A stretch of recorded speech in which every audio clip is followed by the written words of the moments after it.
Ikalawang buhay.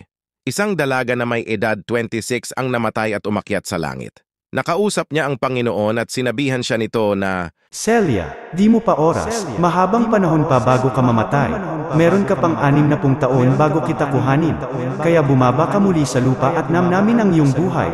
At sa susunod na magkita tayo ay dito ka na mamamalagi at wala nang isa pang pagkakataon. Kaya tuwang-tuwa si Celia nang muling nabuhay. Kaya kinabukasan, sa kanyang paggising, naisip niya na dahil sa di kagandahan ng kanyang itsura, upang manamnam niya ang masarap na buhay at para maging kaakit-akit siya sa mga lalaki at makapag-asawa ng gwapo at mayaman, ay nagpa-opera siya at nagpaayos ng kung ano-ano para mapansin ng mga lalaki.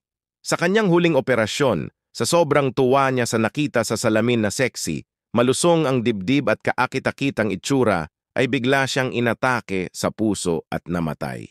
Umakyat siya muli sa langit. Galit na galit siya nang makausap muli ang Panginoon. Sabi ni Celia, Ano naman po bang usapang meron tayo? Nung huling beses na nandito ako sabi nyo mabubuhay pa ako ng 60 taon pa pero 6 na buwan pa lang nakakalipas kinuha nyo na uli ako.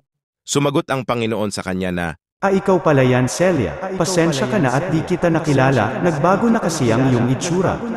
Natawa ka ba sa kwento ko? Na-miss nyo ba ako? Kung yes, welcome back to me. Mag-follow ka na sa Noe Fact Stories. Maraming salamat.